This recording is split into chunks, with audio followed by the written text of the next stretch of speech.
All right. We are going to do our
All right, welcome everyone to Founders Live Minneapolis.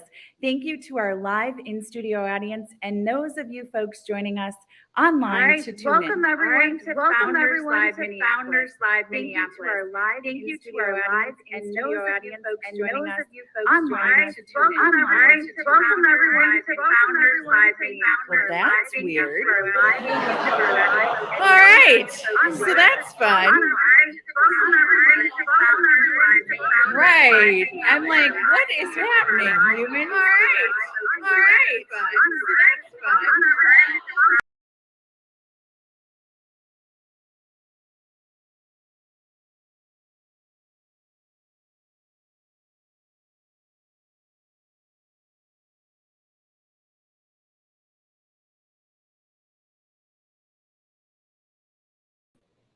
Testing.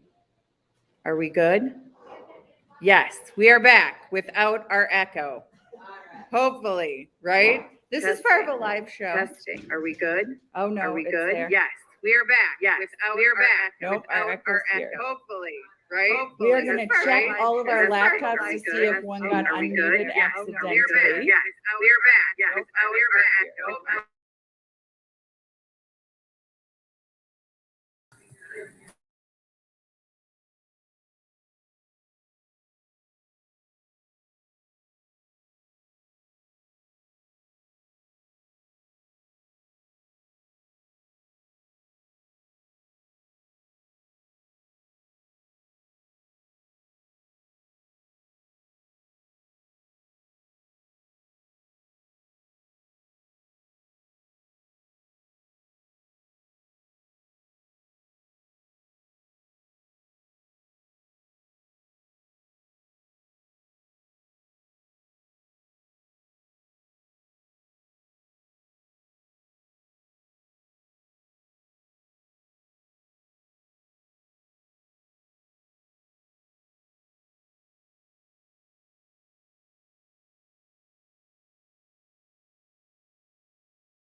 Though.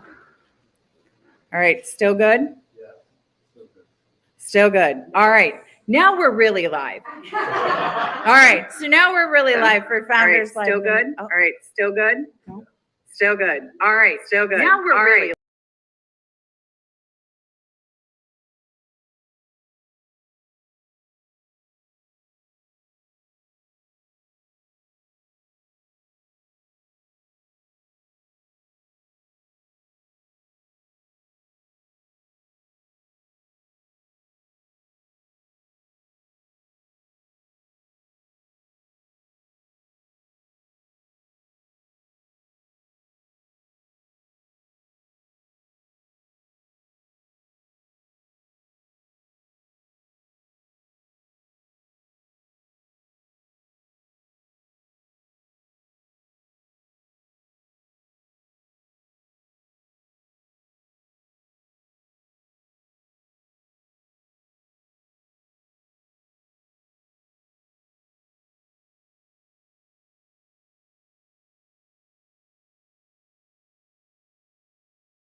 right? Yeah. Yeah. Okay. How about now? I think you can stop apologizing. We're all waiting for the next right. Okay. Okay. How about now? How about now? I think you can stop apologizing. Okay. I know what we're doing. How about now? Okay. How about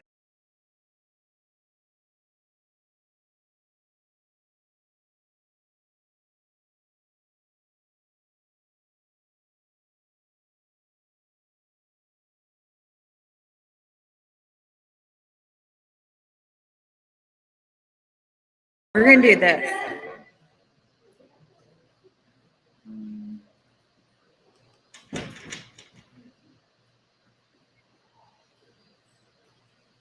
All right.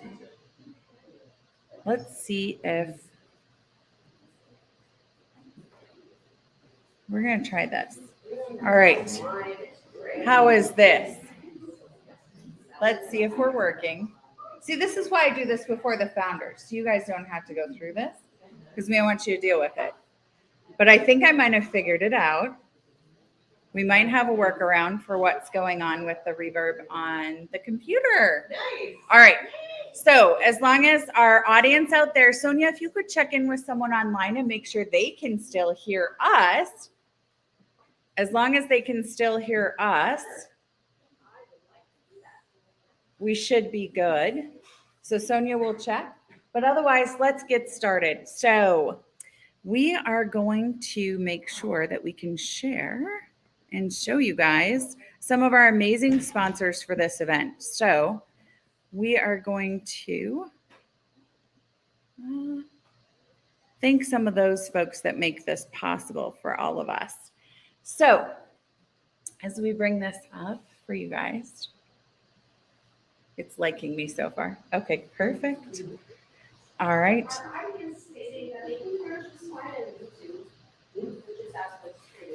Awesome. So thank you, online audience, for being patient with us with our in-studio audience as well. We're running our hybrid event, yes, with multiple cameras, multiple laptops, multiple feeds. So thank you for hanging in with us. We would like to thank some of the people that make tonight possible for our founders that we're going to honor tonight, as well as for all of us to be able to enjoy this. So a couple of those folks that we want to call out in particular. So if you haven't stopped over there yet, we are debuting a new beverage with a female founder from Minneapolis and an amazing team. She's even brought her daughter with. So Mia is here. Thank you, Mia, for joining us to see her mom in action. But thank you to Coya Blue for being here and being a part of our event. Oh, good. Now we have Sonia's email. See, there's never a dull moment. Sonia's now getting emails. Thanks, Sonia. We'll turn off her emails so that you guys don't have to hear those in a second. Right. She's getting emails. It's good at night still. We also have iFree Mart is going to be showcasing a product that's imported all the way from Liberia. So thank you to Tashi and her team that will be debuting that. All of the lovely chairs that you folks online are not sitting on, and these beautiful balloon bouquets behind me that have Minneapolis and Founders Live on them, those have been donated by a Minnesota-based company as well, called Three Sisters, and Three Sisters donated all of these products to us tonight to be able to utilize. So if any of you have party rental needs, this is my plug. If you have party rental needs, please consider using Three Sisters for those. We would also like to thank Team Women for being one of our sponsors that works with us to help find amazing women, online growth systems, Generator, Global Minnesota, Great Duck Vodka, and Burning Brothers all sponsor the event as well. And I saved the best for last in terms of what I want to talk about in terms of the space that the folks that are in our live studio audience are in. So you are in the Twin Cities Film Fest offices, jointly shared by Team Women, and Katie as well in that organization. But I want to bring to the stage Miss Shannon to talk a little bit about what's going on around Twin City Film Fest and thank them for this beautiful space. So thank you, Tom.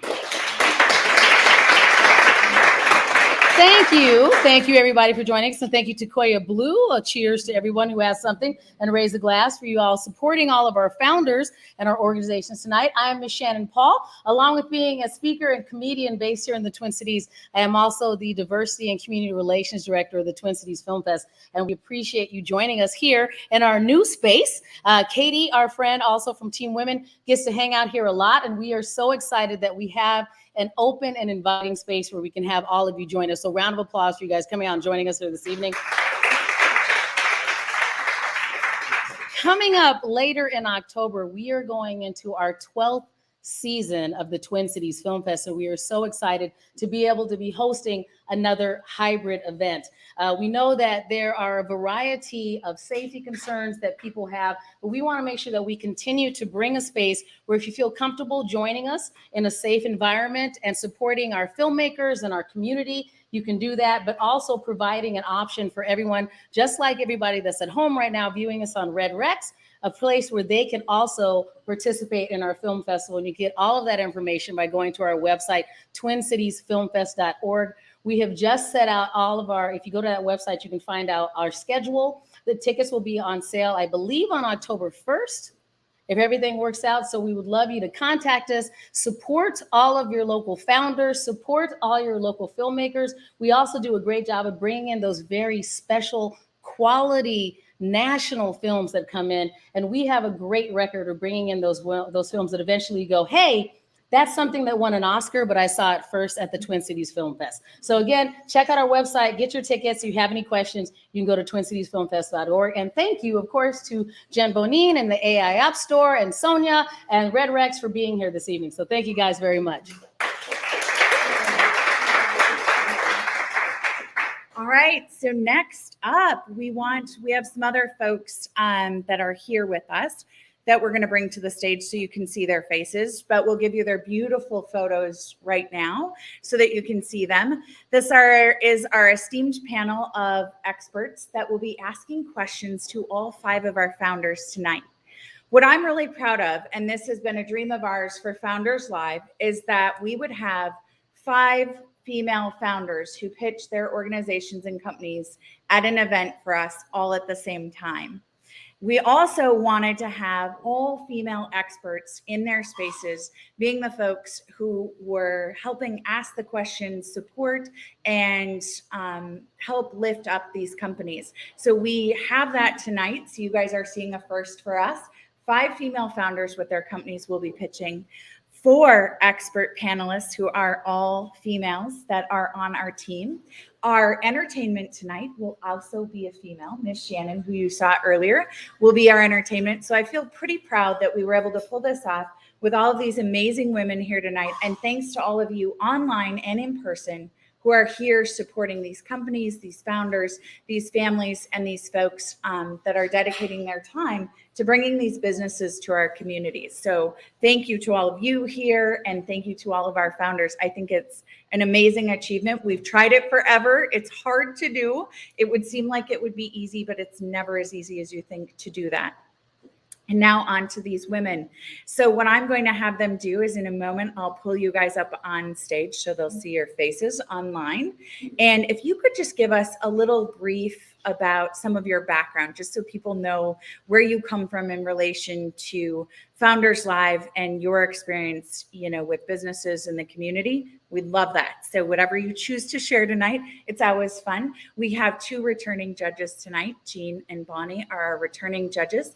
We have 2 new judges in our panel tonight. We have Katie and Stephanie. So thank you both for joining us. And I think we're in for an exciting night with these ladies and some great questions. I see, Katie, you have your notepad ready. I distributed them. You distributed them. She's very prepared, not only for herself, but for the other ladies in the group as well. I know. So I'm going to bring you guys now up onto the stage so that you guys can see them.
And it's been a real treat of mine to be able to take what I've learned in a big corporate environment and scale it to fit the needs of businesses. And so I'm learning a lot about the things that we do in corporate that do not work outside of corporate. But it's also helping me bring thoughts and perspectives and principles to help people grow both individually as well as leaders.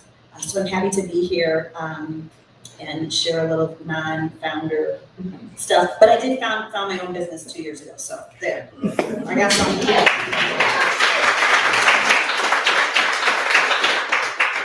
Thank you so much, ladies, for being here, and to our expert panelists. And see, again, you founded a company 2 years ago. I know, you forget about that part, right? But I'm like, they're buying and selling. I know. Well, you'll get there. You'll get there. It just takes time. That's why you're sitting next to them. So they'll help you. Buying and selling, all of the things. So thank you, ladies, for being here. We really appreciate you. I know our founders will enjoy hearing your questions and insights as well as you go along. And next, we have some special guests. So one of our special guests couldn't make it tonight. He just got off of tour. He's been moving around for the last 7 weeks, but Dave Mcelroy is a country music musician from Minnesota, Wisconsin area, also bases out of Nashville. He usually is on our esteemed judge panel with these ladies. I know Jean and Bonnie judged with him at our last Founders Live. And I like to think that he got sick at the last minute because he didn't get to be in one of these chairs. But we'll just say it's because he's not feeling well because he just got off tour. But next time, if you join us, you will see Dave. Routinely, he will even sing for us, so you'll hear him sing and be part of our entertainment. So we wanted to spotlight that. We also try and uplift outside of just the entrepreneurial traditional business community, entertainment, the arts, other communities as well. So we try and showcase that also. Next, I want to bring a woman to the stage that is here tonight to share something with you special. So if she could make her way down this way, hopefully Tashi's moving this way. Tashi, I'm going to have her speak. She's probably going to bring some products with her as well. But all the way from Liberia, I know she pitched at our competition a few months ago and did an excellent job, and now has a product that is launching into the market space. So Tashi, if you could come up here, I would love for you to talk about this. Are you good with that? Here she comes. Yeah, come over here so they can hear you, though. We want to be able to hear you. So right over here. I'm going to let you take my spot. So Tashi, the floor is all yours to share with the group. Hi, everybody. Thanks for having me. Hello to the judges. I did get an opportunity to pitch my entire brand at the last Founders Live. However, one of the takeaways that I took was like, I think I would have did a better job if my product was ready. So my product is actually ready. So this is actually our very first product. It is Mandingo Gribble Ginger Beer. So this ginger beer comes in an alcoholic version and a non-alcoholic version. It's obviously in the powder form. You can ferment it yourself for 3 days. It goes anywhere from 3% to 10% alcohol. And the non-alcoholic brand version, you can just mix it, put some ice on it, and give it to your kids. So we actually manufacture with our partners in South Africa. My AfriMart line of business, we focus on the Made in Africa initiative. So our goal is to employ people on the continent, empower people on the continent, and also export out of the continent to introduce our brand into the Western world. So I have samples for you, since we're all grown-ups, I'll give you a little one to take back home with you, but I do have some samples of the alcoholic version. I did keep it at 3% for the nature of this event. But so I'm extremely excited. I'm proud. We're in the African market officially now, and I'm looking for distribution partners for the US market. And yeah, it's awesome.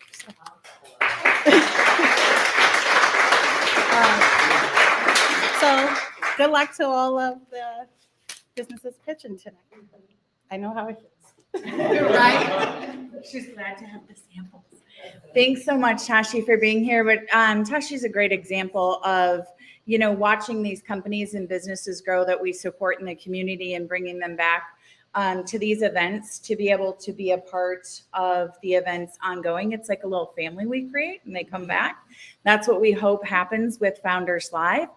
One of the other individuals, I want to see if she's here. She was intending to be here and life, I think, happened as well. But another special guest and a special moment for Minnesota that if people don't know is any guesses from our live studio audience or people that are tuning in, when the last time a World's Fair was hosted in the United States? Any guesses? We're seeing if you have your trivia down, right? Does everyone know what a World's Fair is? Yeah. Hopefully, okay, right? Okay, good. Let's start with that. I need to start farther back, I guess. Okay, but we've got that, right? It was in the 80s. 84 is exactly correct. Jean wins the prize. Tashi Jean gets 2 packages to take home. So she's getting extra samples for her knowledge of what year it was. Do you know where? Yes, I think so. Or yes. Okay, someone check. Make sure we're right. Okay. But it's been a very long time. And there is a gentleman who is a huge proponent of Founders Live. He usually is online watching, which I'm sure he is tonight. He couldn't make it in person.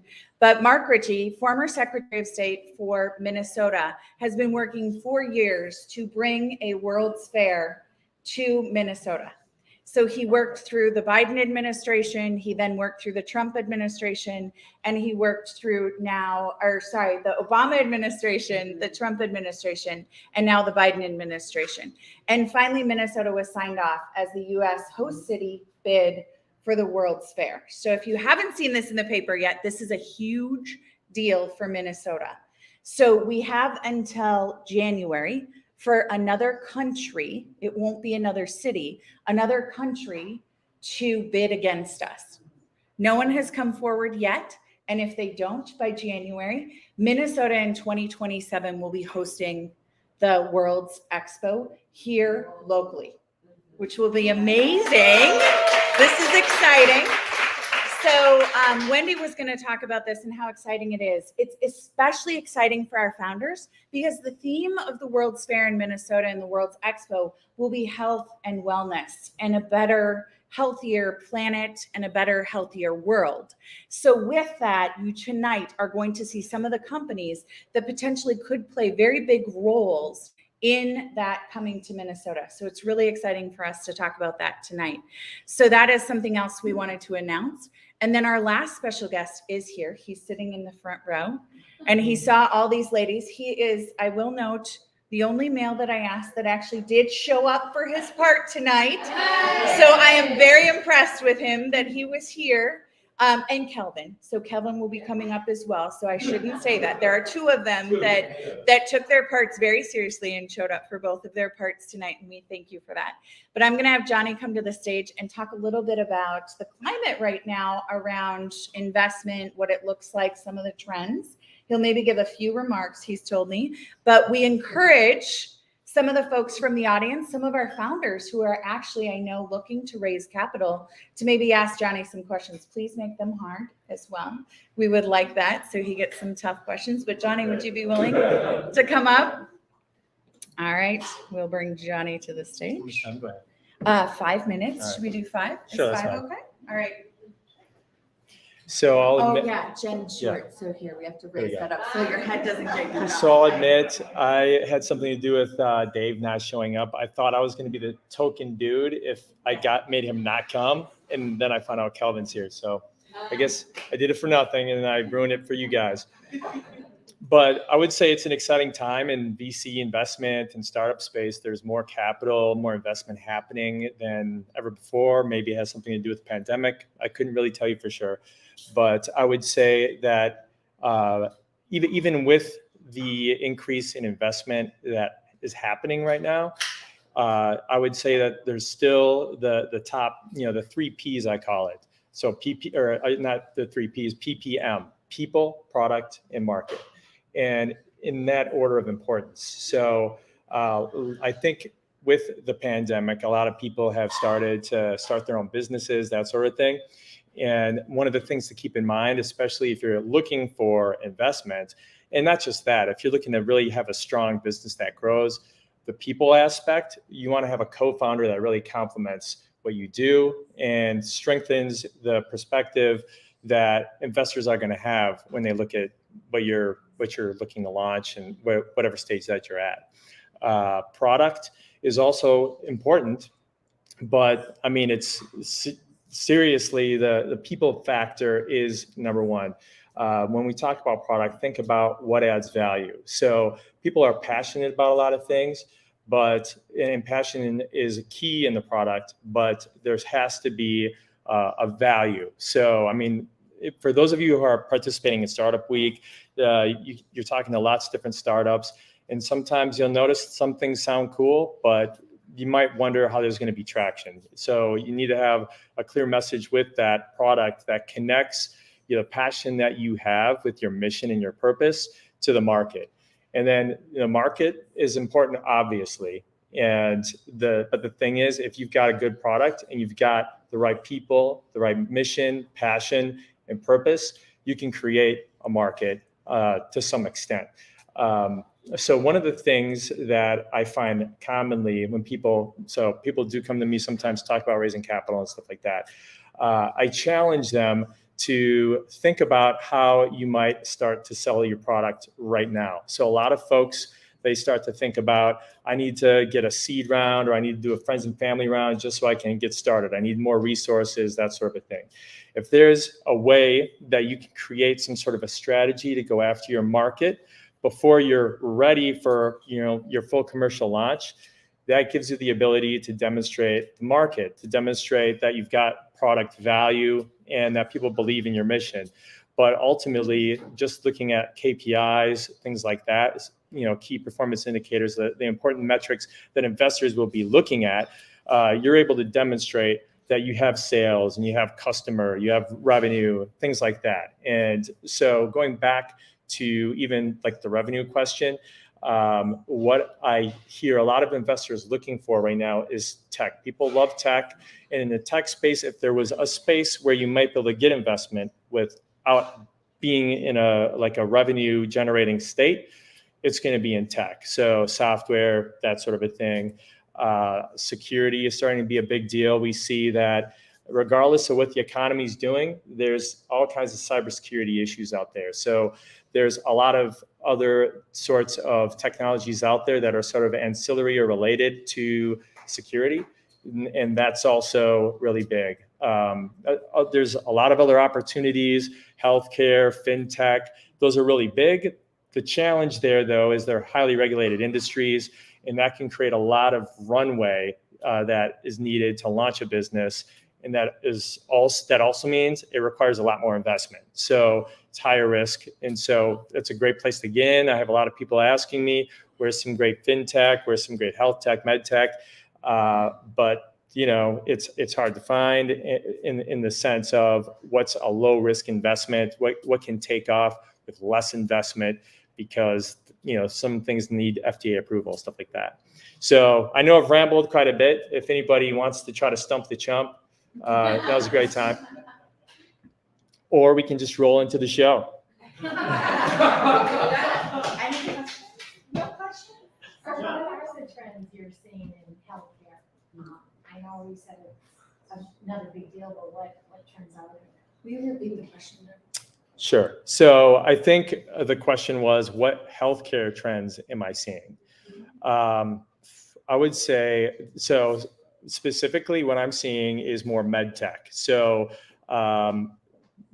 products that are delivering longer lifespans, solving issues. I mean, one of the things that I'm looking for is a new high-tech knee replacement, but that's just me selfishly. So, something where I can get it in fast and go play soccer quickly. But we don't really have anything like that. But so I would say from an investment standpoint, to answer your question more directly, non-invasive solutions, basically solutions that require less regulatory, clinical trials, for example, are investment intensive. It takes more time to get to market. Anything that needs FDA approval, and I'll tell you that every startup that I've talked to that's in a space that requires FDA approval, I constantly hear we've got a great relationship with the FDA. But, an investor doesn't want to hear that you have a great relationship with the FDA. They want to hear that, it's done. And a great relationship might mean you're going to be talking for 5 years. And so, if there's a way to add value in health and healthcare and wellness without requiring FDA approval, I think those are deals, those are opportunities that are going to get traction fast with the market and also with investors. Janet. Do you think that the what's going on in the news right now, like Theranos and Elizabeth Holmes, is that affecting whether investors want to be involved in what goes on with healthcare and tech? So I would say that, that actually brings up another thought that I had as well. And I would say that it's going to cause people to maybe give pause and do a little bit more research. And the reason why I say that gives me another idea is that there's also been more scamming in the VC space as well, where there's people that are looking to, for example, kind of maybe money launderers, people that are looking to clean money through VC. So there's definitely a component where if you are a startup and you're looking to raise money, you want to check to make sure that the people that you might be taking money from, where their money is coming from. And so, like we've talked about the concept of conscious capital and sort of having an elevated level of awareness in our business practices to consider also if I'm launching a successful startup and I'm making my investors rich and their money's not exactly clean, who am I really helping, and what are other causes am I supporting by being aligned with certain investors? So when I mention purpose and mission and stuff like that to our investors, align with that. So even though startups might be hungry to get investment, we still want to make sure that there's alignment with the entire ecosystem that we want to surround our startups with. Sure. Johnny, do you think the trends in 21 versus 22 are going to be different in terms of investor raise, or do you think it's going to be the same? Well, sure. So the question was, are the trends going to be the same in 2022 as they are in 2021? Well, I'm not great at making predictions, not even the weather, but I think it's probably going to be the same. Maybe a little bit. I think there's going to be there's a greater deal flow right now, I think, and I just think next year there's going to be more deals closing. So there's just been a lot of people entering. Sort of the activity has increased, if you will. There's maybe more startups looking for money, and there's more investors looking to make investments. But I think we're just going to see maybe more traction with those two coming together next year. So if that, we got one more, and then I got one more thing I want to say. Okay. Do we have time? Two things. Okay. Two things. All right. So if you're approached by a foreign investor, is there a way to determine, if you don't know the investor, is there a way to determine if the money is clean, if it's good? Well, so the State Department does have a list that you can get that's, sanctioned organizations and people and stuff like that. It's not like a web link that I can just rattle off right now, but there's that. Do you know it? Yeah, it's the OFAC site. So just Google OFAC, OFAC. And it's Office of Foreign Asset Control. Yes. Yeah. And it's a list of specially designated nationals. And then also, you should be aware that there are countries that you should not do business with as well. Those change over time. Some of them are industry specific. But if you go to that website, you'll also be able to read more about that. It's a very simple search. Thank you so much. Thank you. So the answer to the question, for those of you who didn't hear online, is that the OFAC website, the Office of Foreign Asset Control, has some links that help you get that information. And also, I would say that get 3 references. If they can introduce you to real people that you can really talk to, and it feels good and doesn't feel shady, that's better than no references at all. I want to thank my buddy Calvin from Brevity.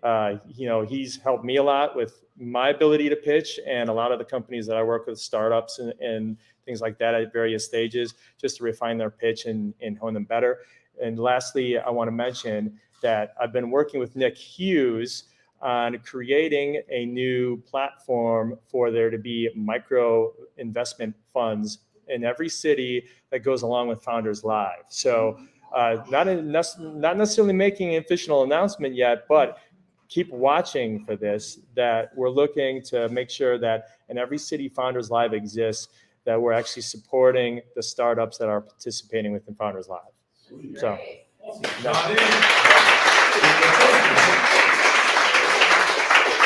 Thanks to Johnny, and now you can see me again because I'm not as tall as him. But thanks, Johnny, again for that. And I'm glad you mentioned about the micro funds, because I had mentioned that to our founders pitching tonight, that could be a possibility.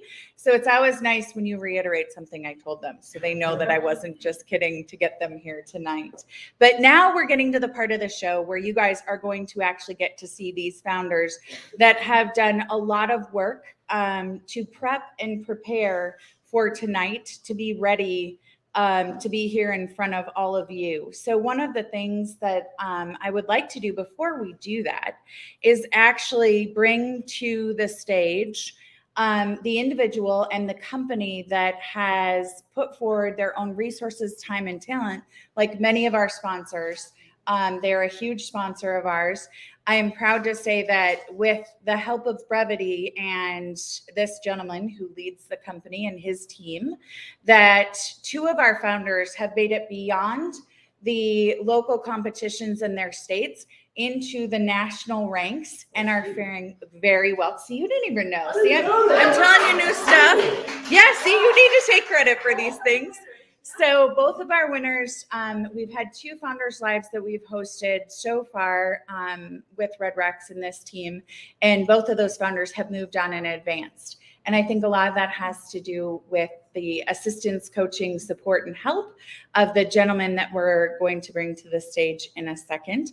So I would like to bring him to the stage and have him just give his brevity pitch around this. 30 so seconds. Thank you.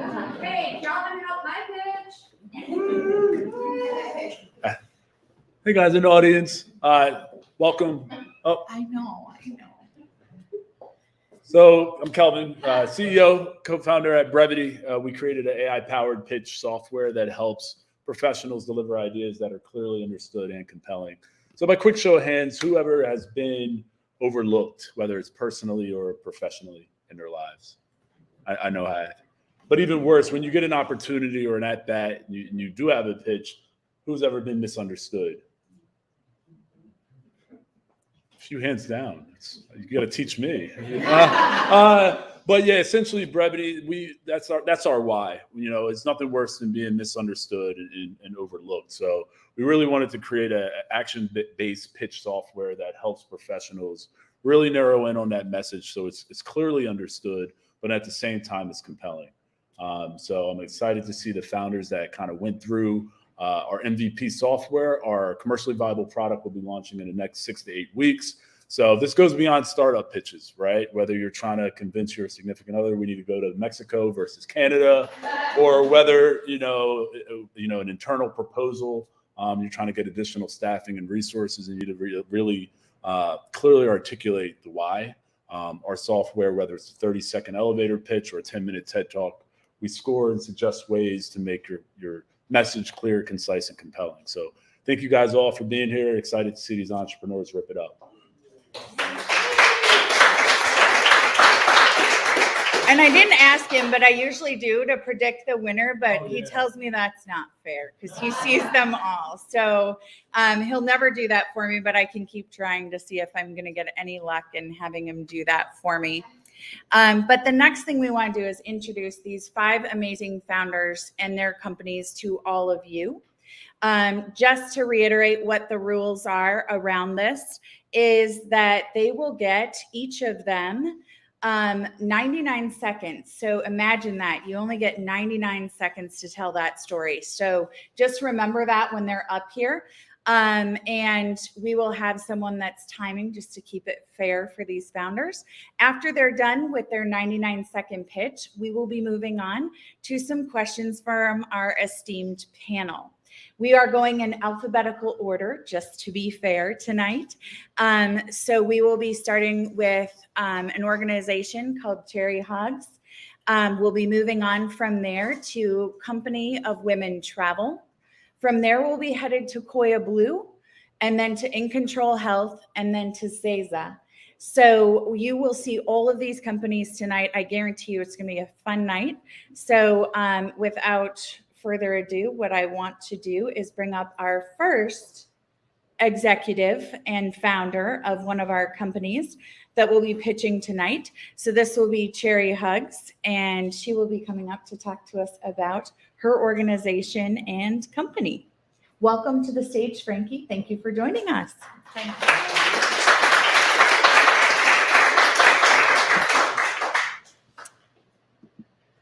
My name's Frankie, and I'm the owner of Cherry Hogs and Mavericks Munchies. Cherry Hogs was creating in the intention of bettering dogs' lives. Cherry Hogs is my training service where we specialize in behavior modification and off-leash pack walks. We believe in giving dogs the best life possible, best and most healthy life possible. However, exercise, socialization, and training is only a slice of how to start. Just like humans, the first place to start is the gut. After all, you are what you eat. Unfortunately, our most beloved companion animals are the only mammals on planet Earth that get fed a man-made processed diet. This is where Mavericks Munchies comes in. Mavericks Munchies is a first-of-its-kind dog food containing only organic, wholesome, human-grade ingredients sourced purely by nature. Remember, dogs are omnivores, not carnivores. Our product is clean with no preservatives, no chemicals, no additives, and no synthetic minerals and vitamins. Testimonials from our test market at Cherry Hogs reported brighter, healthier eyes, healthier skin, shinier coats, better digestion, and higher energy levels, and less inflammation from one of our dogs with arthritis. A human-grade diet increases longevity in dogs by 3 years on average. This leads to less trips to the vet, a better quality of life, and a peace of mind for you and your furry best friend. Mavericks Munchies intends to lead the narrative of importance of a healthy life for all dogs. We intend to set the bar extremely high for all industry standards. Thank you for listening, and thank you for the opportunity. Stay here. You get to stay here. We're just going to bring up these folks so you can see them. So our online audience can see them as well. So we've now got our judging panel up there. So are you ready over there? All right. Now keep in mind you only get 4 minutes. So Sonia will also cut you guys off because you could be here all night. So we will give you. She's serious. So 4 minutes. Everyone ready? All right. I was wondering if you could share more about your marketing and distribution plan. So we're going to be solely online. We're going to be heavily via social media. Our market audience is wide, as although our product is a completely fully balanced diet, we are also going to be targeting people for an 80-20 kind of ratio. Our audience is wide, and specifically on social media. And Frankie, thank you for pitching today. I wondered, where did you get this idea? So through my dog Maverick, he is my everything, and I want him to live as long as possible. Me and my husband have set up from the start we want him to live till 30. There has been a couple. There's been 2 dogs that have lived up to 27 and 28 through a real food diet, and also we've studied. This has been a 3-year project of ours. Have you sold any so far? No, so we're about 7 weeks off from launching. So we're just at the moment we're waiting for our final label to be approved. The label, but we've got our guaranteed analysis and everything back. So And where are you making it? We're making it in Minneapolis. We are. Commercial. Yeah. Who are your primary competitors? And I'm wondering if you could just talk to us a little bit about how your product is differentiated. We don't really have any other competitors in this space. There are other fresh food products like ours. However, they're minimal ingredients and they're packed with synthetic minerals and vitamins to make it a fully balanced diet, whereas ours contains 27 ingredients, which gives all the nutrients a dog needs. And then is the product available for puppies and dogs of all ages? Yes, it's for all life stages. And what's the price point? You know, even though you say that there aren't any direct market competitors, where are you at? So we're selling. So it will be $37.99 on for retail. To make is $18.53, and we sell it in 80-ounce batches. So depending on the size of your dog, we actually have a food calculator that will be available on our website. We figured out the formula, so you will type in your dog's weight, physique, and breed, and it will be able to tell you how much food. Sorry, I was actually exercise levels. Sorry, that's my bad. And are you working somewhere else while you're working on this business? Yeah, so we still work with dogs. We're dog trainers. So this is Another product. Yeah, so that's our service. So that's So it's both of them. How many employees do you have? We're a team of 3. We're a small team of 3. We're a family business. Do you put CBD in your dog treats? We actually are in the making of designing dog treats. One will be just normal ingredients and one will actually be a CBD product, but we're in production of that right now. So I'll buy some. Is that what Lucy said?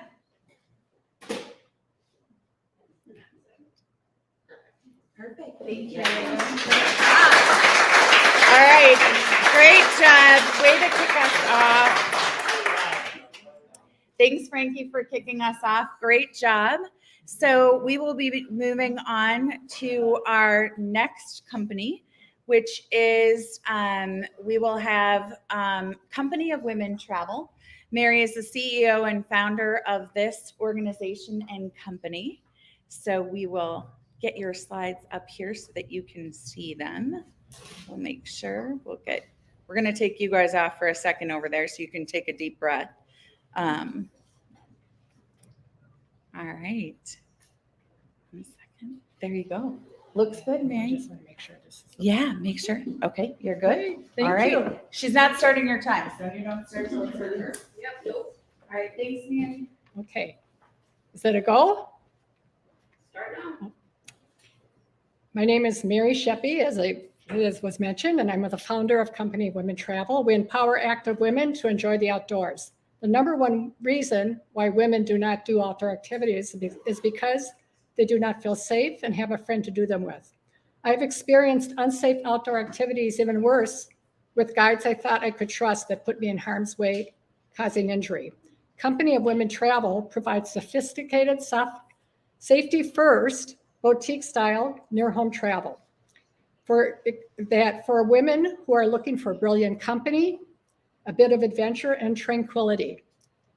After one of our beautiful Minnesota North Shore trips, one of our participants that had never hiked before stated, "You've got me hooked." A trip description is on our website. After a future participant registers for a trip, or staff follows up answering questions or concerns that our client may have. Women travelers contribute to the growth of businesses. In 2020, $125 billion was spent by female travelers, while 46 U.S. women were outdoor participants.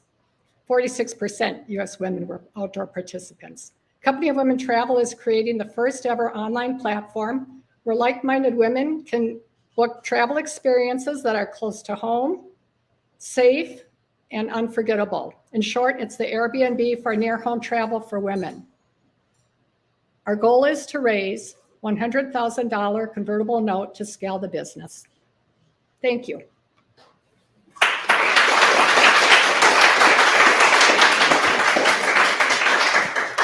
I was wondering if you could lead off with the different types. There's a thing about a 4-minute thing too, sorry. Yeah, go ahead. Great, good. Cool. Wondering if you could lead off with the number of experiences or types you offer and the price points. Okay, since we're a startup, I started before COVID, and the plan was to fly to Utah and do trips in the Salt Lake City area in the mountains. And I decided to scale back, go slow, and our first trip was at the North Shore. And that was a 3-day trip, 2 nights, 3 days on Lake Superior.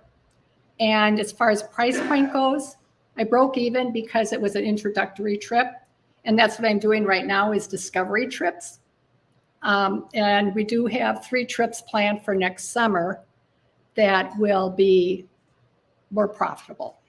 That answers the question. And then what does the pricing look like to the women? So, okay, so if you were to go on a 3-day trip,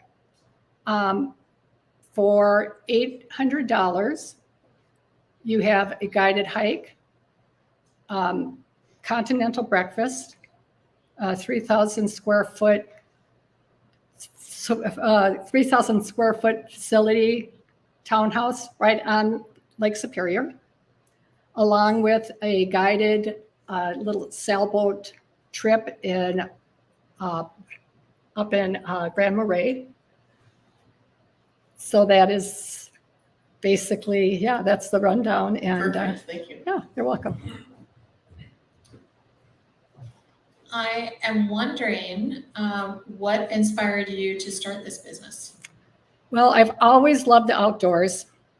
My background is in recreational administration, and I've implemented many outdoor programs. And it's always been a twinkle in my eye. It's literally, I love the company of women. I've hiked and taught Nordic skiing and practically anything you can think of in the outdoors. And what happened with COVID, I think for myself, priorities surfaced. And that's when I decided just keep on going with this, even though I started the business prior to COVID. So because of my background and internally who I am, it's an intrinsically rewarding experience that I'm going through. Thank you. Yeah. Great job, Mary, and great job, Frankie. I forgot to tell you that too, sorry. So Mary, what are you intending to do with the 100,000? Your first raise is 100,000? That's the request. Yeah. I would like to be able to hire a very strong administrative team. And also right now we have marketing and our web designer. So it's the 3 of us. And also help with implementing the programs, helping my vision, and sales, of course, and also guides. So we can spot different areas and then have our trusted guides that are passionate about what they're doing as well. And do you know how many trips you plan to do in a year? Well, right now I've started very slow offering trips in the summer. So next summer at this point, offering 3 trips. I'm going very slow with building the foundation, and not until I feel I'm. Okay. Thank you.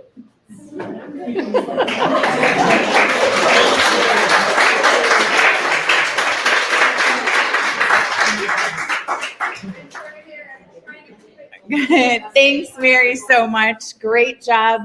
We're through our first 2 founders already. We have 3 remaining. Next up will be Coya Blue. So we're honored and excited to have them here with us tonight. So we will move on to Coya Blue, and thank you for being here with us this evening. For those of you watching online, you're missing out on some of the amazing samples that we're having here in person. So next time, you really do need to join us in person for this as well. So thanks, Nicole, for being here. Yeah, thanks for having me. I'm just gonna put these right here. I'm ready. Hi, everyone. I'm Nicole Anthony, CEO of Coya Blue Tequila Cocktails. Currently, we have 2 very delicious flavors available, and we have 10 coming to market. 12 unique flavors to effectively represent each month of the year, because we believe you should enjoy craft tequila cocktails year-round. Our tequila is made from high-end tequila we import from Mexico. We are under 100 calories. We are pasteurized, so no preservatives, and our flavors are natural essential extracts. While living in a luxury apartment, no glass was allowed at the pool, and I only drink tequila. Just saying. I would run up to my apartment to mix a drink every time, and it was inconvenient. I searched for tequila drinks, and all I found was high in sugar, high in calories, and filled with preservatives. And it turns out a lot of people like me don't like sweet drinks. They like flavor. So after analyzing over 100 ready-to-drink spirit-based beverages, I identified a huge opportunity to serve tequila drinkers and there are a lot, and it's growing, which is amazing, with low calorie, low carb, no sugar, gluten-free, and great flavor profiles, all in the convenience of a can. We chose tequila as our spirit-based because tequila, if you are going to drink alcohol, happens to be the best one for you. Tequila is an upper, and it has probiotics in it, so it's good for the gut. The craft beer industry, it's true stories. I have data. The craft beer industry niche is at $90 billion, just the craft beer, not beer in general. The craft spirit niche is at $2 billion, and people are making the switch quickly. We saw over a 240% growth last year. My ask from you guys tonight is to follow us on social media. Ask for us in your local liquor store. If they don't have our drink, introduce us. And if you try a Koya Blue, please give us a review. Thank you. I'll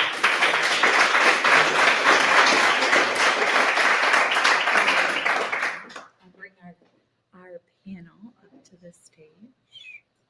There they go. Here we go. Start. Hi. It was delicious. Thank you you. so much. Can you talk a little bit about distribution? Yeah, so the beverage industry, so most people think right now it's the easiest time to get in the beverage industry. It's actually the hardest. Even though alcohol sales and beverages are up. With COVID, there is shortages, logistical nightmares, and freight is at its all-time high. So we have decided to be clever. It's one of our cultural values, and we will be doing self-distribution or distribution through a local small distributor and going through our networks to get into local restaurants, small liquor stores that we're connected to, corporate events, and gifts for the next 6 months with a goal to gain as many reviews and awards as possible. So when we do go to big retail and distribution, we actually have much more negotiation power and really establish that win-win relationship, because when we went into this business plan, our team knew we wanted to exit in 4 to 7 years. And your marketing is awesome. So what's your price point? Our price point in the liquor store is $15.99. So we are very, very affordably priced considering the high-end tequila. So a lot of people a lot of people don't understand seltzers versus spirit-based, things like that. A seltzer is actually a malt-based beverage, so your White Claws and things like that. We are a very high-end tequila, and so for being $4 a can for a really craft cocktail is priced actually really in the middle. Little bit of on the higher end, but still trying to make it affordable for people. And are you the only tequila in a can? No, we are not the only tequila in the can. So when I did my market research, again, I did find tequila drinks, but again, they were just not the right fit for me. I like a clean product. Our product is incredibly clean. It is got zero, like very little ingredients, essential oils, soda water, really high-end tequila. And then we do use a little bit of erythritol for our sugar, but that is sugar-free, and it's a corn-based sugar substitute. It's really good for you. So no citric acid, no preservatives, none of that stuff is in our drink. We can't technically promote health conscious, but we really want to make, you know, a nice beverage for people. I actually have two questions. One, I wondered where you got the name. And then I also was curious about your background and the background of other people in your business. Woo. So serial entrepreneur, built and sold 3 businesses already. I got the idea because I was sick of not being able to drink at the pool. I mean, like I said, all I drink is tequila. And then my team is here. So we have, I was the original founder, but both Rachel Hartland and Rachel Rice are part of our team. Rachel Rice is our CFO. She does have another full-time job. She is the CFO of Padilla and has built over a $50 million company from the ground up. And then Rachel Hartland is our COO, Rules and Regulations. She has a huge legal background and English major and is also bilingual. And the name of the company? Okay, and the name of the company, that was quite a journey. That was a whole thing. So Koya actually in the Urban Dictionary for Spanish means choose your own adventure. And blue is blue agave, right? That's what tequila is made from. And we dropped the E because blue agave actually is grown around the world. It's grown in the United States. It's grown in Mexico. It's grown in Brazil, everywhere. So we just kind of wanted to clean it up and just make it more of a worldly brand and really cater. Our brand is about our consumer, not about history. And so you'll be hearing all sorts of stories about cool people around the world and just people hanging out and enjoying tequila. And time. Thank you. All right, great job again. And moving on to our next founder will be In Control Health, and Laura will be coming to the stage to talk to us about the company that they are building. Thanks, Laura, for being here with us. We are going to remove our judges. We'll bring them back when it's time. We'll add your slides to the stream so that they can see them. There you go. Just this one, right? Yeah. Yep. Okay. Hi, I'm Laura Zembrunnen, CEO and co-founder of In Control Health. And we help people save their hair from chemotherapy by cooling their scalp. Current methods to preserve hair just aren't cutting it. So to explain how our device works, I'd like to share Tiffany's story from our clinical trial. Tiffany had her own hair guardian system, and she would put on her cap about 30 minutes before chemo started, and then slowly, gradually cool down to a temperature that blocks the chemo from killing her hair cells. So she would keep her cap on all during chemo, and then when chemo was done, she kept cooling for 5 more hours, often finishing on her long ride home. Okay, so portability to cool longer and a custom fit cap allows for a greater user experience. Oh, I keep double clicking here. And our Hair Guardian superior clinical trial results were over 20 points above the baseline. And hair scalp cooling is an option for over 210,000 people per year in the US. And we are seeking $1.3 million to complete FDA clearance in 10 months and then 6 months of market traction. So thank you.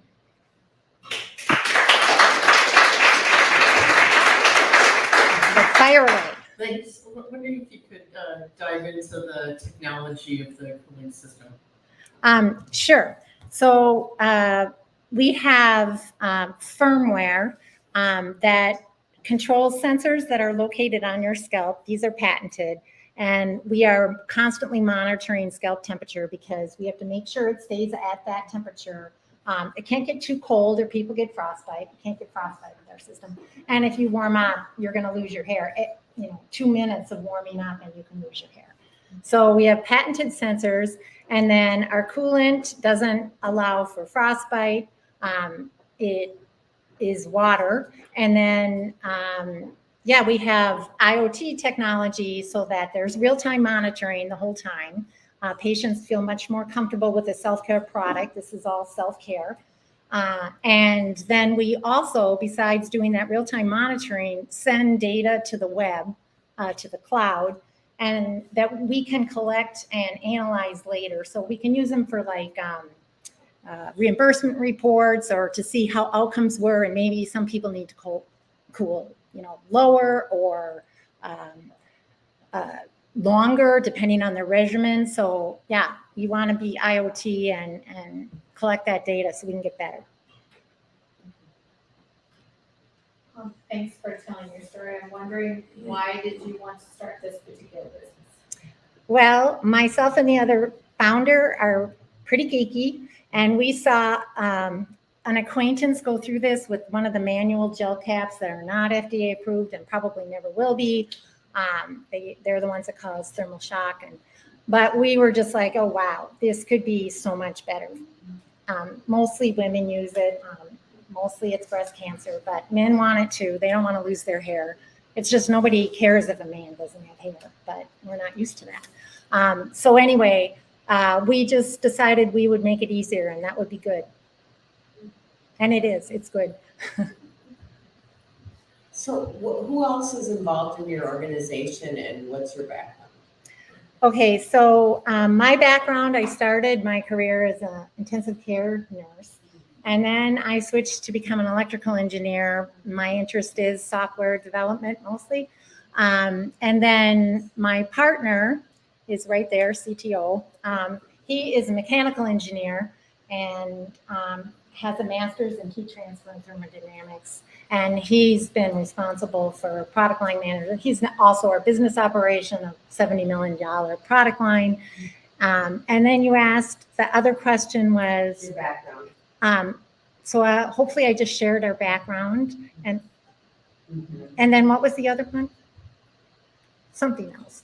I think that's all. Okay. Yeah. I thought there were two. Sorry. Oh no, and I wanted to say, so there's two of us full time, but it takes.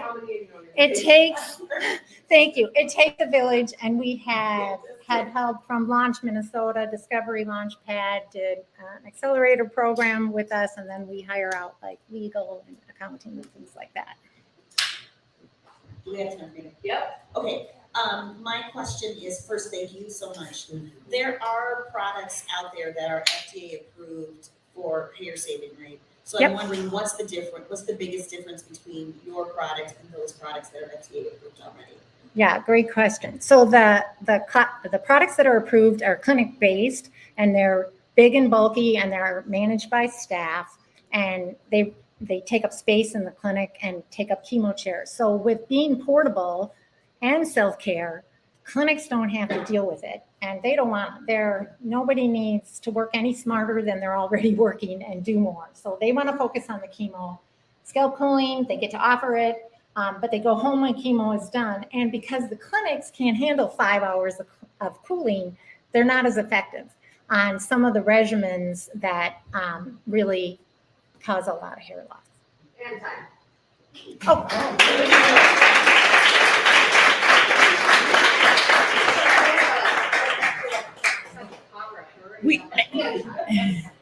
And I forgot to say this before, but Kelvin and team, you're doing a great job. All of our founders, what the common theme we always get is, there's no way I can do this in 99 seconds. You've coached each one of them effectively to almost hit it exactly on. So good job to the founders. And to Kelvin and team for the great work you guys do. Yeah, the team. This is crazy. It's amazing. So yeah, they're doing great though. Their pitches, it's the questions we could ask all night. And if you were here in person with us, you could ask questions all night to everyone that's here and all these amazing founders. Now, next up is Cesa Fitness and founder and CEO Cindy. I'm excited to bring her to the stage to talk to us about what she's working on here in the cities. Thanks, Cindy.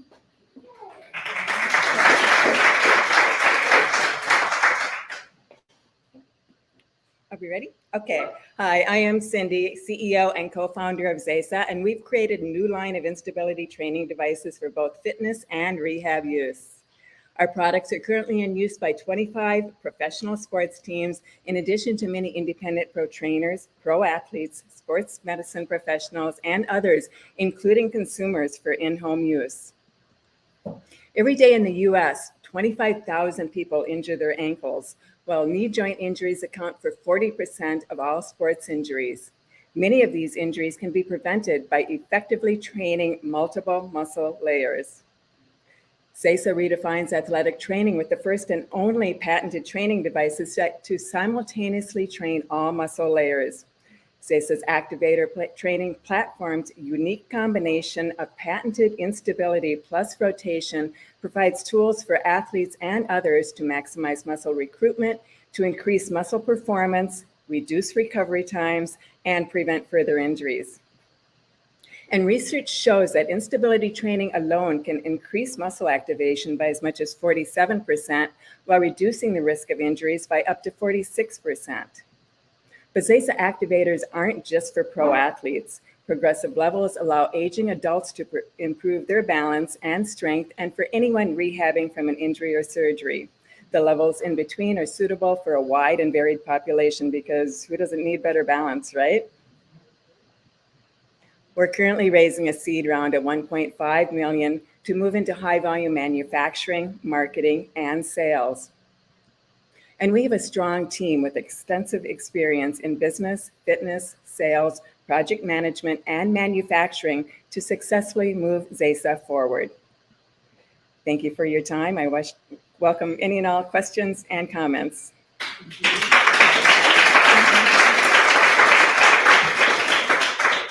That's great. I just wondered if you could talk more about the pricing and where your product is sold. Sure. So the pricing is about $280 a pair. It depends on the different levels, but it's roughly an average of $280 a pair.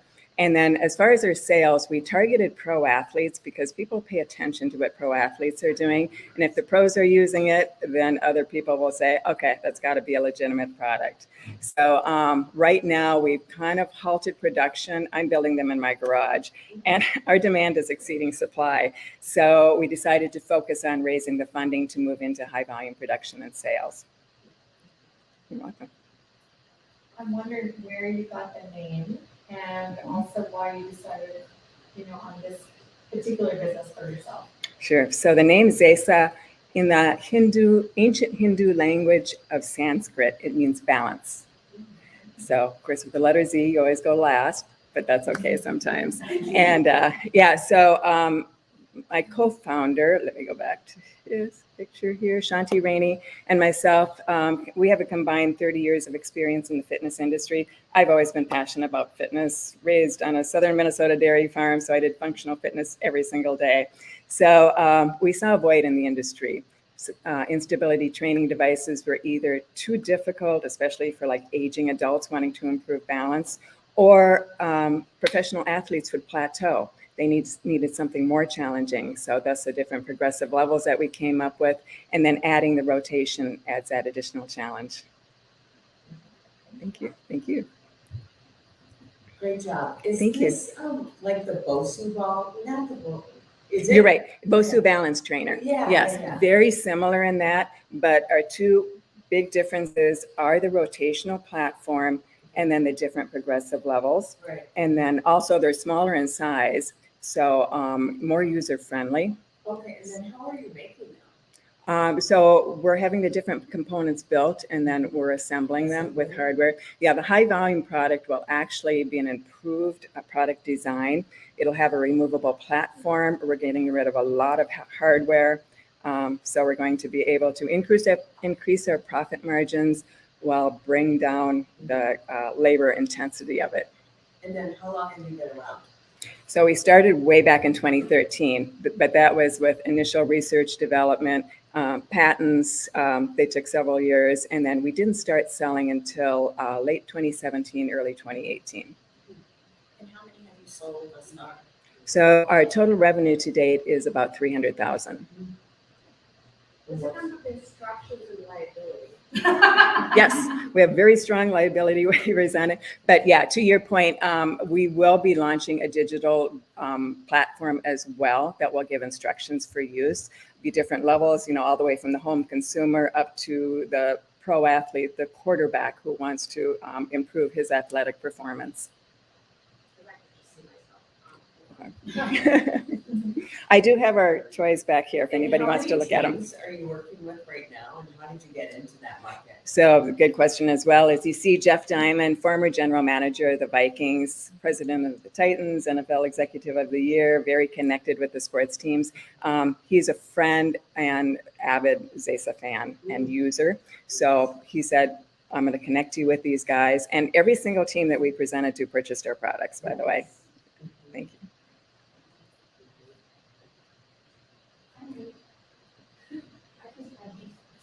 She needs it. Oh, got him right back there. We can work out while we're drinking tequila and ginger beer. Yes. Who is your primary competitor, by the way? Is it Bosu or is it somebody? Bosu would be a primary competitor, but the professionals that we talk to, especially like in the rehab industries and pro trainers, say there's really no comparison between our products and theirs. They say we're in our own lane, we're our own channel. And time. Thank you.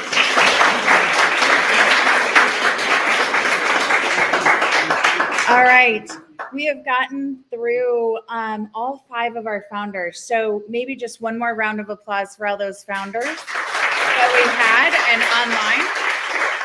Round of applause. Again, Cindy hit it right on, just like all of our founders. She had like less than 1 second to go and she finished. So great job in the coaching that they were given to be able to do this. Yeah, it's Sonia too. She can be quite intimidating for those of you online. You don't get to see Sonia giving the instructions in the background to keep all of us on schedule here. But now there's also a very important thing that needs to happen. It's that time in our program, just like you guys know, to vote for the company that you believe won our pitch competition this evening. So we want to make sure you only use the information you were given tonight. So if you did any advanced research, please don't use that. We want what you saw here tonight, the questions they answered, the information you were given. This is a QR code for those of you online or in person that aren't familiar with this. If you hold your phone up, you should be able to use your camera and get to where you vote. Once you get there, it will ask you for your email, and then you'll be able to select the founding company that you're voting for after watching these amazing pitches. I know it's going to be tough for all of you to vote. We're going to give you a little bit of time. Don't feel the pressure that it has to happen in the next minute here. So if you want a few minutes to think about it, you're going to have some time. So those of you online, you have a few minutes to think about it. It may be hard to concentrate though, because next up for you while you think about it, we're going to bring to the stage a friend of Red Rex, obviously someone who's very involved in the community, who donates a lot of her time. She has graciously agreed to be here with us tonight and entertain us while all of you weigh this heavy decision of how will you vote tonight for these 5 companies and which one are you selecting. But at this point, I would like to bring Ms. Shannon to the stage to entertain all of you with her fabulous comedy. So we will bring her to the stage. And if you're okay, I think I'm going to leave up the QR code. Bring it. Yes. Bring it. Yeah, because some people, it takes a little longer for them to. Yeah, they need to figure it out. Yeah. So we'll let you go. Jen. Everybody, round of applause for Jen Bonine, everybody.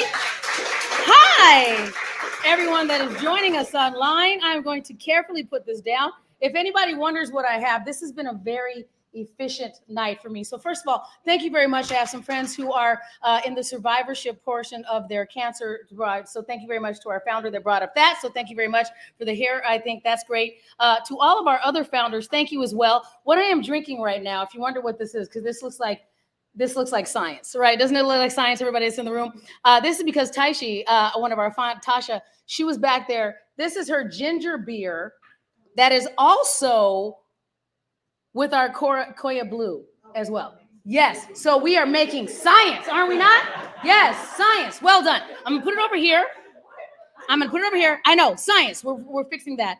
And then also, if I have too many of those, I will need to have that balance thing tomorrow morning. So I'm just preparing for all of that. So thank you all very much for joining this evening. This has been fun. And especially to everybody that's joining us online, because when I'm not hanging out with Jen and Sonia, I do spend a lot of time as a traveling stand-up comedian. So we did not get to travel like anybody else. We didn't get to travel. So I was doing a lot of Zoom shows. I know most people are like, well, that's whack. That is not true.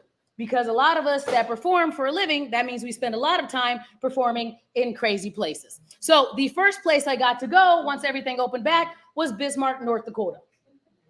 You should laugh. That's appropriate. That is like, she even laughed like this with her shoulders, because that's what you do when you hear Bismarck. That's what it did. But I was performing at a theater, a very fancy theater in Bismarck. And my favorite person in the whole world came to the show. And that is an adorable, elderly, white lady. I love them. Pocket grandmas. That's what we call them here in the Midwest. Are you familiar? Have you seen one of them before? Yes. Occasionally you pop into one. Pocket grandmas. As if you have a pocket like on your shirt and they're adorable and you put them in there.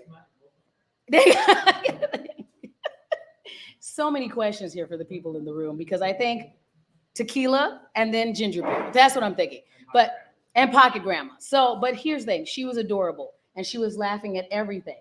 And then after the show, we saw an adorable elderly white lady walking to her car. And I was like, thank you so much for coming. You were great. And my friend says, we don't know her. Have you done that before? Confuse one little old white lady for the wrong little old white lady? You have you done? It's awkward. It's terrible. Like, I don't even know how that happens. How do you look at somebody and confuse them for somebody else they don't even look like? How does it even happen? And I'm sure she was completely confused. I'm sure she got home and she's like, Linda, the weirdest thing happened today in downtown Bismarck. Out of the blue, Whoopi Goldberg just waved at me and said hi. They should put up a poster. I love the view. That'd have been great. Thank you for sticking with me on that one, everybody in the room. I appreciate you. I don't know where all of our international viewers are, but here in the Midwest, I know we tense right up whenever we say anything racial. Y'all tense right up. Like, we didn't give you the race, it's just racial. You tense up like, oh, I don't know if I should laugh at the black lady's jokes there. I don't know. It might hurt her feelings. I don't know. And you guys are fine. That's why I like tequila. I grew up in Arizona. We're good. Because in Arizona, we have real racists. It's fine. And I know all the Midwesterners know about Arizona. That's where you send all your old people to die. Bye-bye, Nana. Enjoy your rock lawn. See you at the holidays. And like, we won't see you at the holidays. That's why I stay here. And I raise my good, appropriate, American, beige kid. That's what I have. Because I happen to be black. My ex-husband happens to be white. That's what you get sometimes. More science. Like, remember? Got to think. Like, if you took us to Home Depot and like blended us in a paint shaker really well. That's what you get sometimes. I mean, he's perfect here. I don't take him back to Arizona because they'll ask him for papers. But here, he's just precious. Kind of thing. Okay, I know we have one mom contingent over here at the Koya Blue table. Shout out back there. Who else has kids? Anybody else have kids here in the room? All right, shout out. All right, well done. Okay, you with all the questions. How many kids do you have, young man? Yes. Two. Okay, how old are they? 16 and 17. Boys or girls? Boys. Well done. That means all the shit in your house is broken. Well done, I understand. I feel you. I have one 13-year-old little boy. I shouldn't say little because here's the milestones that we hit during the pandemic. He is 13. He is now officially taller than I am and officially weighs more than I do. And all the moms in the room go, shout out, that means I did a good job as a mom, right?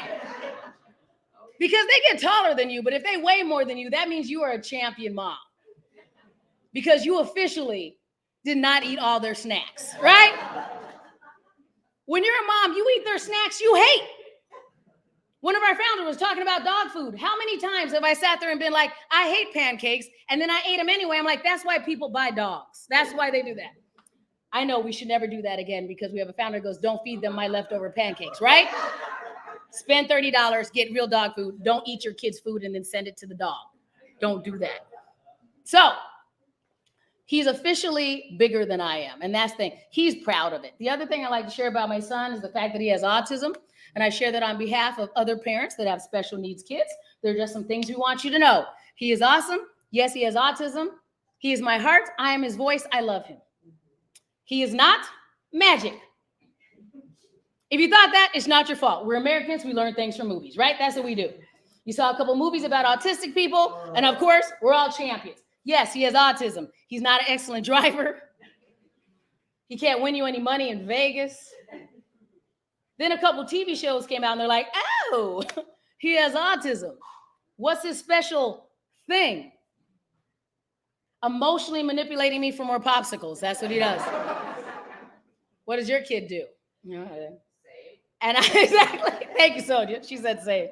Now, I'm not saying that we don't have additional challenges, but at least I know exactly what is going on with my child. Because some people just have crappy kids. Right? You all know at least one. And hopefully you're looking at the parents like, clearly you did this. They just got here, right? At any given time, there is a walk or a march commemorating my son. I have a t-shirt that says, I love my son. He has autism. They don't have a shirt that says, I love my son, but he's crappy. They don't. If they do, they made it themselves in puffy paint. They should get out of the craft store and parent their child. I get it though, especially in this society. We live in a society where they tell you things like, don't be crazy, right? They tell you, don't be crazy, especially if you're a woman. You hear it all the time, like a PSA in your ear, right? Don't be crazy, don't be crazy. Trust me, you get to a certain age, you're like, screw it, settle in. Crazy is my good friend. Crazy is my nice, warm, cozy sweater. You need crazy. It gives you something to talk to your friends about when you run out of stories, right? The hard part is finding a socially acceptable amount of crazy, right? Enough crazy that people still want to listen to you talk, but not so much crazy that you end up in the news. Okay, I feel like there's confusion in the room. Everybody, okay, here we're gonna do. All right, we're gonna do a quiz. We'll bring everybody together. That's right. All right, we'll use this.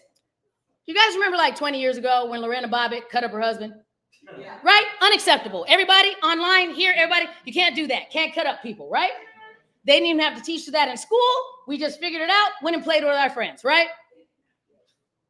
But then, do you remember a little bit after that, one of the women from the band TLC burnt up her husband's stuff?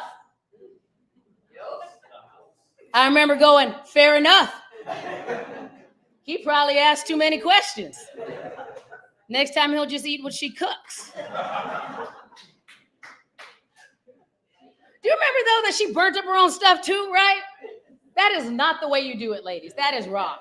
A controlled burn. That's what you need, a controlled burn. Focus. But it did make me think about this. One of my best friends here in the Twin Cities is the general manager at a mortuary. So how cool would it be if you broke up with somebody and got to cremate their stuff? I know, could you imagine? Hey, honey, brought back your recliner.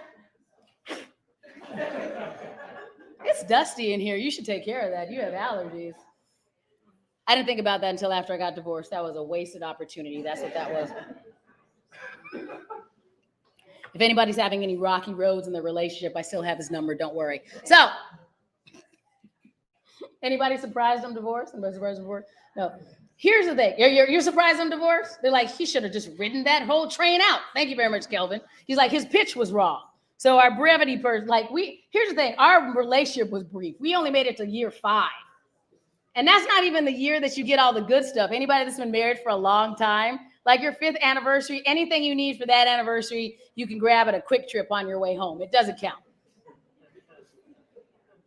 We were proud that we made it to 5, though. That was a big deal. Yeah. So here's the thing. My baby sister, she got married 2 years ago, and she asked me for dating advice before she got married, which I found fascinating. She's known me her whole life. So she knew me before she got married and after I got divorced. So she clearly has facts that I'm not good at this. I just found a guy that was tired of running. That's it. You want to sit down? Me too. Grab a ring. Let's do this. It'll be a great adventure. But I do think I gave her one piece of good advice. Here's what I told her. Don't argue about stupid stuff, right? Because anybody in a relationship for a long time, you can say that's primarily what you argue about, right? Things that you're not even sure you care about, but then your mouth said words, and now you have to win? Like the biggest thing my ex-husband and I used to argue about is the way my ex-husband sleeps. Because I hate the way he sleeps. First of all, what? You can say that. They make Ubers. You don't have to ride home together.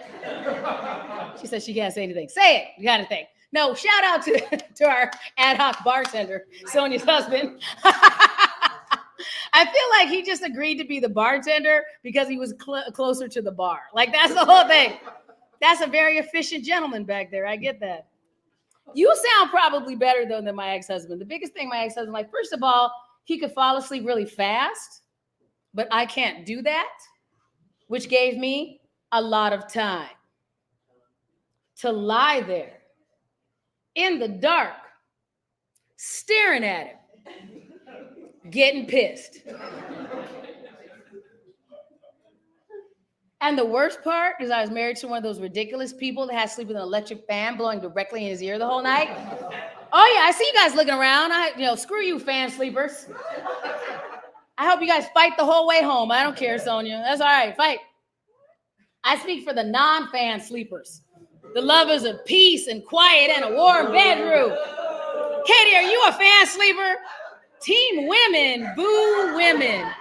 I love women until I found out that their founder was a fan sleeper. Cute shoes and sleeping with a fan? You know what you fan sleepers are, Katie Burke? Everybody watching, everybody in this room. Fan sleepers, bunch of liars. That's what you are. Every fan sleeper in this room has said, it's soothing. You know what? Do you need a foster parent, 9-year-old? Yes, she said yes. She's like, why? Because the 9-year-old sleeps with a fan sleeper, and all the fan sleepers are liars and say things like, it's soothing. Now they're sleeping in a vortex. There's a wind tunnel going on over the bed. It gives you anxiety attacks. I woke up every morning going, why do I feel like I've been running all night?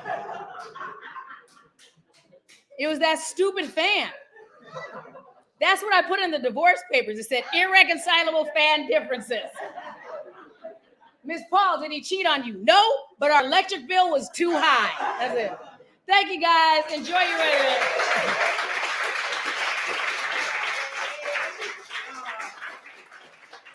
Wow, what a treat. Isn't she amazing? Yeah. I know, right? And I still see votes coming in. So for those of you that still need time to think about it, guess what? We have one more special guest for you. So we brought one more special segment to allow you to continue voting.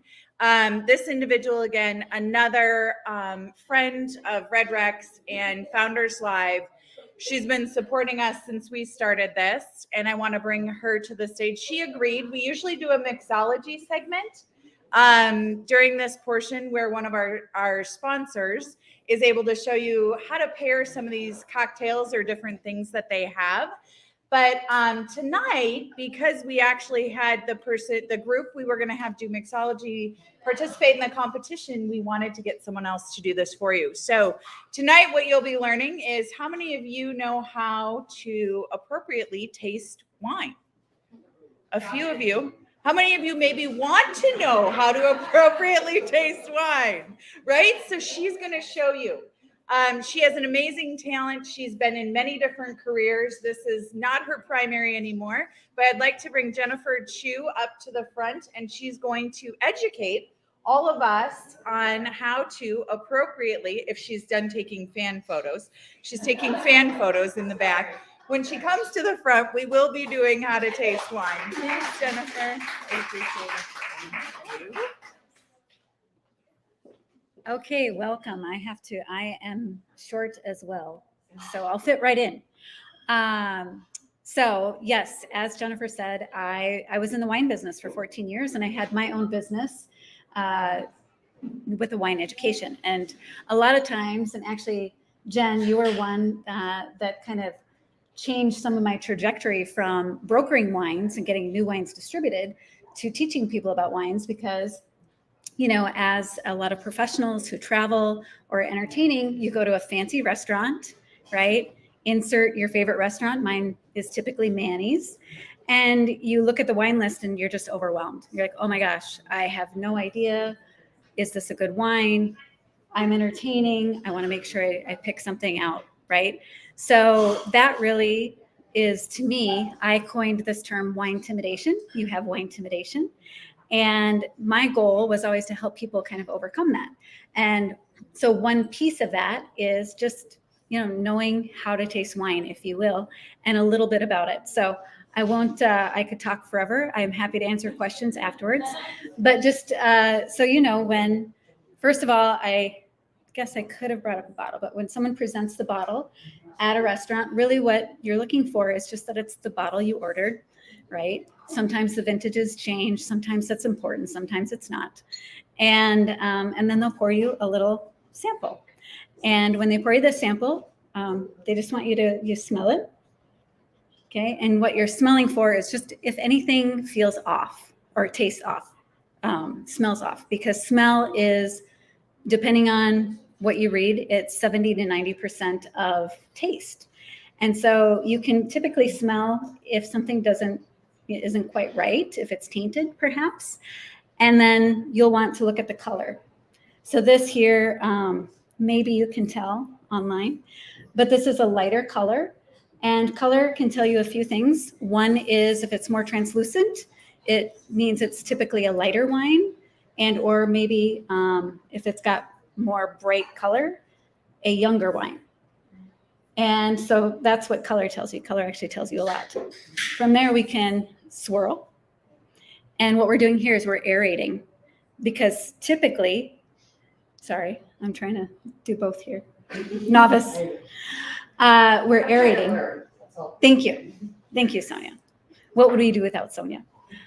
So we're aerating. And what that's doing is, if you think about it, wine is this breathing, this living product, and it's been trapped in a bottle many times for at least 2 years. And so you open it up and you just expect it to be great, right? So we want to aerate it to let it breathe. And then we'll take a sip, a first sip. And really, in my opinion, what that is to do, it's to kind of erase anything you just had, whether it's a cheese, gum, you know, in nuts, whatever it is. So that's just a little sip to kind of cleanse, you know, calibrate actually your palate.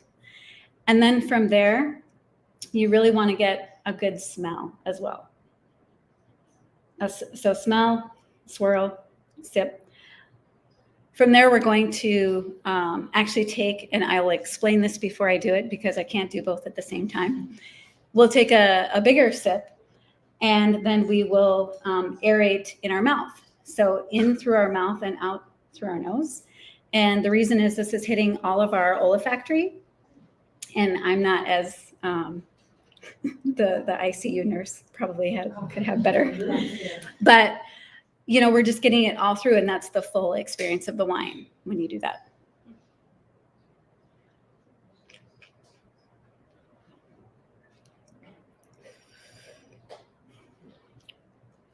So that is how you taste wine like a pro. Really, it's the last part. You don't have to take a long time to do all of them, but just think about, you get that wine bottle that you ordered, you look at it, you make sure it doesn't smell off, maybe take a quick sip, and then enjoy. And the number one thing is the most important thing, that the wine that you have in the glass is the wine that you enjoy, and hopefully you enjoy it with a friend. Cheers.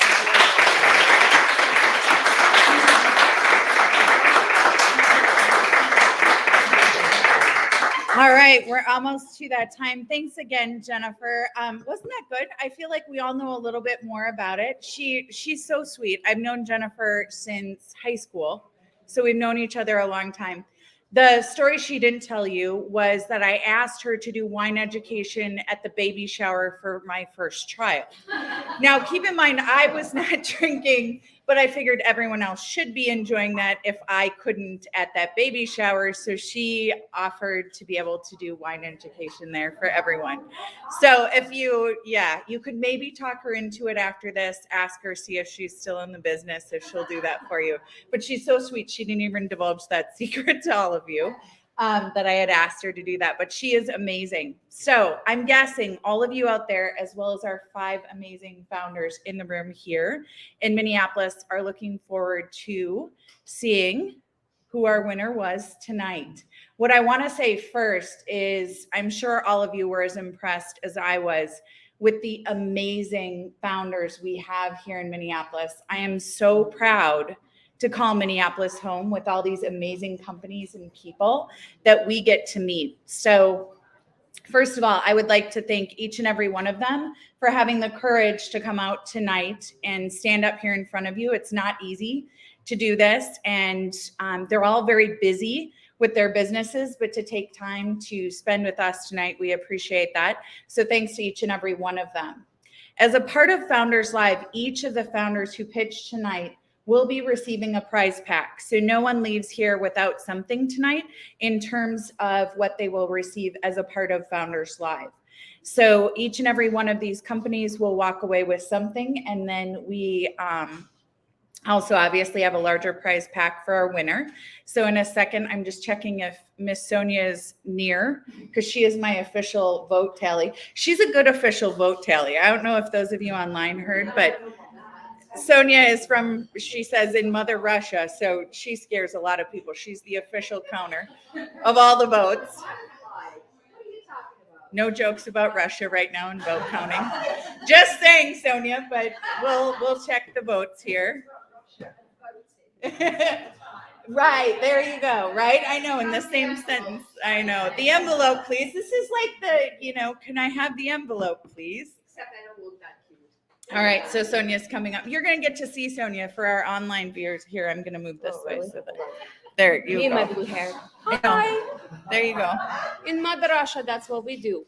All right. I think we have our winner. Hold on. We have to go down here, so we say this is the winner. All right, everyone ready? They're all ready. All right, except for me. So we're going to, I know, drum roll. They're drum rolling. And the winner is so we're going to announce our winner. When I announce it, please come up, and then you get to give a few remarks. This is like the Emmys, or the award ceremonies.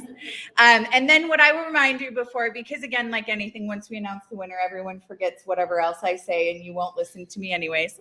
So I'd like to thank all of you for coming tonight, for participating. I would encourage you to come back with us again. So we are not done. We have more of these coming. If you enjoyed this, our next one is November 4th. So we invite all of you back November 4th. If we have not been kicked out of the Twin Cities Film Festival location in Minneapolis, we will be back in this venue in November. Hopefully, we will see if we made it back to this. And one last exciting announcement that we're going to announce.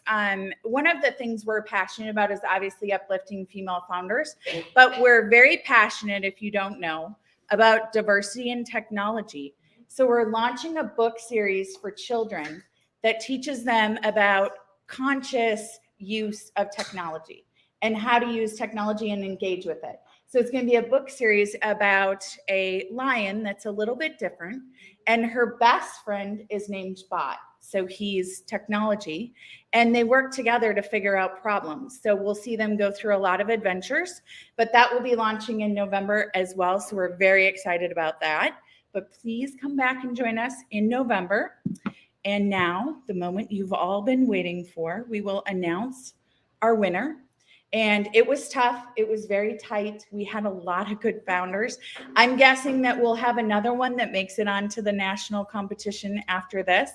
But our winner tonight of our Founders Live Minneapolis, September 2021, was Coya Blue. So congratulations.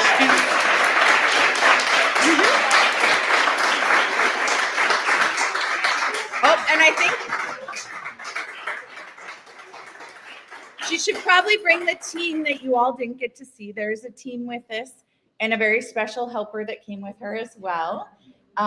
So we'll bring Coya Blue to the stage, and we'll let you guys just say a few things if you want to the audience. Wow.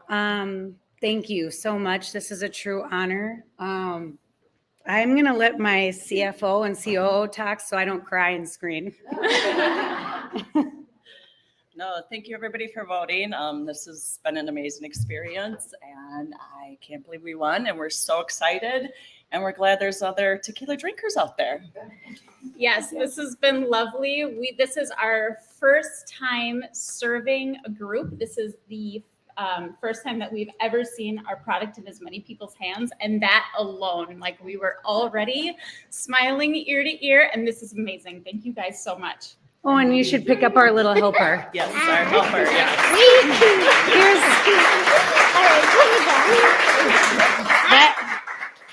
That was our little helper for the night. My daughter, who is 9, and she got to watch entrepreneurship at its finest. And I think teaching kids at a young age how to be resourceful and do and follow their dreams is super important. So again, thank you all so much for this honor. I am grateful.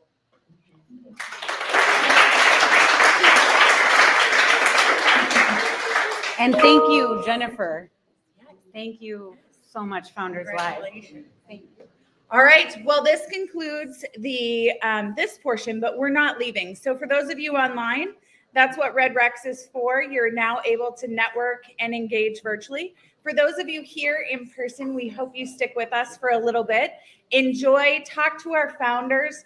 Please support these women. So just again, to remind you of the amazing companies that we had here tonight, let's make sure we go out and support them as we go forward. Thanks, everyone. Thank you to our panel, everyone in the audience. Have a great evening, everyone.